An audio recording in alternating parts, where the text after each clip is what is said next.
ये बताइए वलीद इकबाल साहब के ये जो गैलप पाकिस्तान का सर्वे है, इसके मुताबिक 39% पाकिस्तानी कह रहे हैं कि नवाज शरीफ साहब की जो हालिया तकारीर थी वो उनको पसंद नहीं आई, लेकिन 33% पाकिस्तानी उनको पसंद कर रहे हैं। तो आपकी पार्टी का मौक़िफ़ ये है कि ये जो नवाज शरीफ साहब की तकारीर थी, ये रियासती इदारों पे एक हमला था, 33% पाकिस्तानी इसको अप्रूव कर रहे हैं। देखें जी, हमला था और मुतसादिम ज़रूर महसूस होती हैं वो दिफाई इदारों के साथ। और ये जो एक टॉपिक है सिविल मिलिट्री रिलेशंस का, ये पाकिस्तान में और दुनिया भर में भी, लेकिन ख़ास कर हमारी जिस तरह की हिस्ट्री है, ये एक बड़ा कॉम्प्लेक्स और पेचीदा मामला है। ये उसको ब्लैक और वाइट के अंदर आप नहीं तशरीह कर सकते उसकी। वैसे ये जो गैलप की है सर्वेज, ये दोनों इश्यूज़ पे जो आपने फिगर्स दिखाए हैं, ये एक लिहाज से अगर आप देखें तो 19-20 वाली बात ही है, बहुत ज़्यादा आपस का उनका नहीं। लेकिन एक और भी इसमें सवाल था कि क्या नवाज शरीफ साहब को वापस आके मुकदमात का सामना करना चाहिए। 76%, 76% पाकिस्तानी कहते हैं उनको वापस आके मुकदमात का सामना करना चाहिए। बिल्कुल ठीक है जी, वो तो पाकिस्तान का कानून ही यही है, और ये लीगल और पॉलिटिकल दोनों इसके पहलू हैं, और उन दोनों हवालों से मेरे ख्याल बहुत अहम है ये बात कि मियाँ साहब को आना चाहिए। जहाँ तक कि उनकी तकरीर का ताल्लुक है, तकारीर का, देखें वो एक बगावत और इस तरह की इशू उठ के हुआ है, जिस पे जो केस हुआ है वो तो गवर्नमेंट ने वाजे कर दिया हुआ है कि उसका गवर्नमेंट का कोई ताल्लुक नहीं, किसी शहरी ने किया है।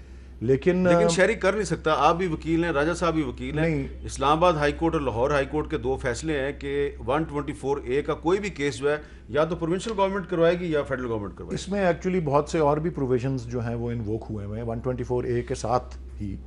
और वैसे दूसरी बात इसमें जो है वो ये है कि जो तकारीर की अगर आप अल्फाज और उनका लहजा देखें तो उसमें जो ये एक इदारों से तसादुम की बात है, और दूसरी बात, और ये देखें पाकिस्तान का वैसे अंदरूनी मामला है ये सिविल मिलिट्री रिलेशंस, लेकिन उस तरह खुलेआम उसको करना, जिस तरह उस पर मीडिया और दुनिया भर में मीडिया, सोशल मीडिया पे उसको देखा गया, और उसके नतीजे में जो उसका एक जो बड़ा वाज़े नतीजा, मुमकिनात या मुमकिना नतीजा कह लें, वो ये है कि पाकिस्तान इससे डिस्टेबलाइज हो सकता है।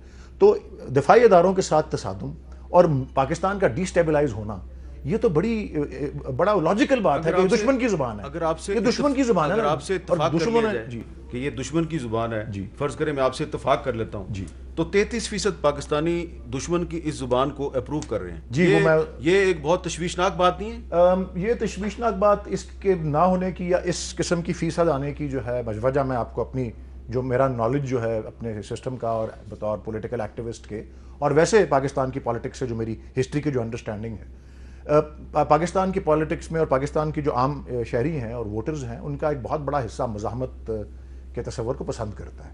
मियाँ साहब ने जब गुलाम इसाक के ख़िलाफ़ वो खड़े होकर तकरीर कर दी थी, उस दिन वो बहुत लोग, हिस्ट्री की किताबें कहती हैं, उस दिन वो पॉलिटिशियन बन गए थे। इवन बेनज़ीर भुट्टो साहिबा ने कहा कि नवाज शरीफ पॉलिटिशियन बन गया। उस दिन मुशाहिद हुसैन साहब और परवेज रशीद साहब नवाज शरीफ साहब की पार्टी में शामिल हुए थे। मुशाहिद हुसैन साहब तो ऑलरेडी उनकी पार्टी में थे। मुशाहिद साहब ने बल्कि क्लेम करते हैं कि उनको मशवरा दिया था कि मियाँ साहब ये बहुत सा आपका खिंचाव चल रहा है गुलाम इसाक से, बेस्ट सोल्यूशन इसका ये है अपील टू द नेशन। लेकिन जो आखिरी बात मैं कहना चाहता हूँ इस हवाले से, ये जो 33% आपको आ रहा है, ये कोई 3 दिन पहले इस्लामाबाद हाई कोर्ट में भी इन तकरीरों के ऊपर एक चैलेंज किसी शहरी ने किया था, हुकूमत ने नहीं किया था।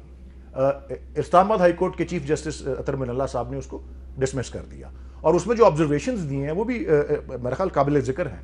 उन्होंने ये कहा है कि पाकिस्तान की सलामती, पाकिस्तान की सिक्योरिटी, नेशनल सिक्योरिटी कोई इतनी भी कच्ची नहीं है, इतनी भी कमज़ोर नहीं है कि कुछ तकरीरों से वो जो है तहस नहस हो जाए। ठीक है। और ये सियासत जो होती है, जोश खिताबत जो होता है, ये बाय इट्स नेचर एक एडवर्सेरियल या मुखालिफाना चीज़ है, तो ये इसके ऊपर हम नहीं कर सकते। उन्होंने और रीजंस भी दिए थे ठीक है कि ये गलत फोरम पे आए हैं, उस वजह से भी डिसमिस किया, लेकिन ऑब्जर्वेशंस दी हैं। अच्छा, तो ये सारी चीज़ों का मिलाप इसमें आता है। मोहसिन शाहनवाज राजा साहब, आपके लिए ये बात बाइस तशवीश नहीं है कि गैलप पाकिस्तान, जिस पर माजी में पाकिस्तान तहरीक इंसाफ इल्ज़ाम लगाती रही है कि ये मुस्लिम लीग नून की ज़्यादातर हमायत ही करता है, तो गैलप पाकिस्तान के सर्वे में कहा गया कि 39% पाकिस्तानी, 39% पाकिस्तानी नवाज शरीफ साहब की हालिया तकारीर को सही नहीं समझते, अलबत्ता 33% इनको सही समझते हैं। तो अगर आप इस बयानिए को साथ लेके चलेंगे तो क्या आपको लगता है कि आपकी हुकूमत के खिलाफ कोई तहरीक कामयाब हो सकती है?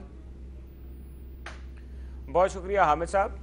देखें, जहाँ तक इस पूरे गैलप सर्वे का सवाल है, इस गैलप सर्वे में नवाज शरीफ साहब का जो मौक़िफ़ है वो मौक़िफ़ पाकिस्तान का जो 2018 में होने वाला इलेक्शन है उसके ऊपर एक बहुत बड़ा सवाल ये निशान उन्होंने उठाया है। और उन्होंने ये कहा है कि उस इलेक्शन के प्रोसेस के बीच में अगर किसी ने अपनी हदूद को तजावज़ किया है, बाउंड्रीज़ को क्रॉस किया है, जिसकी उनको आइन और कानून इजाज़त नहीं देता, तो वो गलत बात है। और इसमें कोई मुबालगा आराई भी नहीं है, ये बिल्कुल कानून भी कहता है, आइन भी कहता है।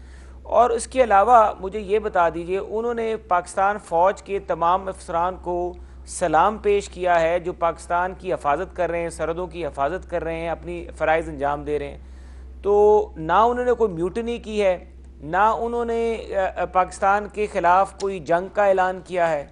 ये मैं समझता हूँ कि हुकूमत वक्त की एक बड़ी जो इनका कारकुन था जिसके ज़रिए उन्होंने ये FIR करवाई है, और ये मानने वाली बात है ही नहीं कि एक इतनी बड़ी आप FIR देने चाह रहे हैं और हुकूमत वक्त को पता ही ना हो। लाहौर पुलिस को ऊपर से इजाज़त देनी पड़ती है, अगर रक्षा चोरी की भी FIR देनी पड़े या एक डकैती की भी FIR देनी पड़े तो लाहौर पुलिस पहले ऊपर से पूछती है कि जनाब ये FIR हमने देनी है। और अब यहाँ पे FIR हो रही है पाकिस्तान के 2 साबिक वज़राए आज़म के ख़िलाफ़, आज़ाद कश्मीर के वज़ीर आज़म के ख़िलाफ़, 3 साबिक जर्नैलों के ख़िलाफ़, दर्जनों साबका वज़रा और हाजिर मेंबरान कौमी और सूबाई असम्बली और सियासी कारकुनों के खिलाफ।